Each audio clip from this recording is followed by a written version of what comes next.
Hello বন্ধুরা, কেমন আছো সবাই? আশা করছি সবাই অনেক ভালো আছো। আমিও বেশ ভালো আছি।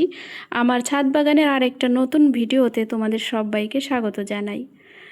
আমি যেহেতু গ্রামের মেয়ে, গ্রামে বড় হয়েছি, আর আমার বাবা কিন্তু চাষি মানুষ। সবজি চাষ থেকে নিয়ে বিভিন্ন ধরনের চাষাবাদ তিনি করে থাকেন, আর সেই কারণেই হয়তো চাষের গন্ধ আমাদেরও মনে।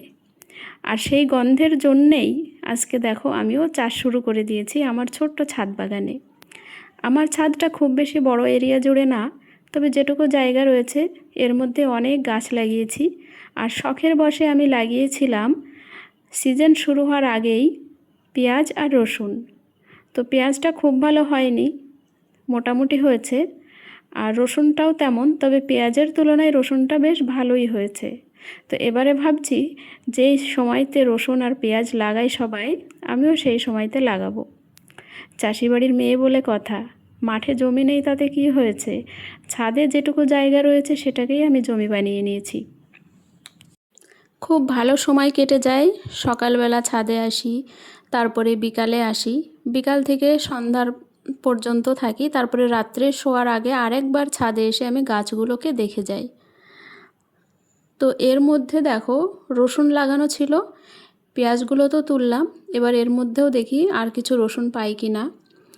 তবে এবারে ইচ্ছা আছে হলুদ গাছ লাগাবো আর আদা গাছ লাগাবো। তো সেগুলোও এই রকমের 15x6 ইঞ্চির যে গ্রো ব্যাগগুলো, সেগুলোতে খুব ভালোভাবে হয়ে যাবে, কারণ রসুন আর পেঁয়াজের জন্য কিন্তু বেশি ডিপ মাটির প্রয়োজন হয় না, বেশি ডিপ কন্টেনারের প্রয়োজন হয় না। 6 ইঞ্চি গ্রো ব্যাগে খুব ভালোভাবে হয়ে যাবে এগুলো। তারপরে প্লাস্টিকের কোনো টব থাকলে তাতেও কিন্তু হবে। তো এই যে একটা একটা করে আমি পেয়ে যাচ্ছি।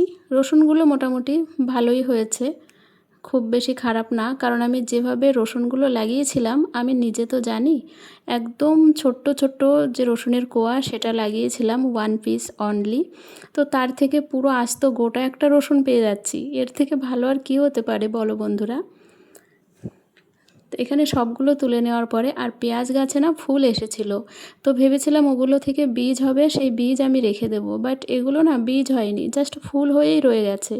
ফুলটা শুকিয়ে গেল, তারপরে সেটাতে আমি দেখলাম একটাও বীজ হয়নি, ফলস মেরে গেছে সব কটা। তো ওই জন্যে ভাবছি গাছগুলো রেখে আর লাভ নেই, গাছগুলো তুলে দিই, আর ওই মাটিটা আবার সুন্দর করে ভালোভাবে প্রস্তুত করে নেওয়ার পরে আবার নতুন করে গাছ বসাবো।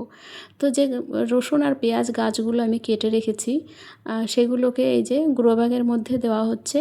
আর এইভাবে তোমরা সবজির খোসাও দিতে পারো, আর তারপরে উপরে মাটি দিলে গাছ কিন্তু খুব ভালোভাবে হয়। কেন হয় সেটাও বলছি। নিচেই যখন গ্রো ব্যাগের নিচেটায় যখন সবজির খোসা বা অন্যান্য আগাছা থাকবে, সেটা কিন্তু সময়ের সঙ্গে সঙ্গে জৈব সারে পরিণত হবে। যতদিনে গাছের রুট ডেভেলপমেন্ট হবে ততদিনে কিন্তু জৈব সারটা প্রস্তুত হয়ে যাবে, আর গাছের রুট খুব ভালোভাবে সেই জৈব সারগুলো গ্রহণ করতে শুরু করবে। তো এখানে দেখো অনেক জৈব সার এখানে আমি এক একটা করে রেখেছিলাম, সেগুলো টবের মধ্যে দিয়ে তারপরে যে মাটিটা প্রস্তুত করা হয়েছে সেটা দেওয়া হবে, যার ফলে গাছগুলো কিন্তু সুন্দরভাবে গ্রো করবে। আর এই যে মাটিগুলো প্রস্তুত করা হলো আর গ্রো ব্যাগগুলো ভরা হচ্ছে, এখানে আমি কি কি গাছ লাগাবো সেটা দেখতে গেলে পরবর্তী ভিডিওটা দেখতে হবে।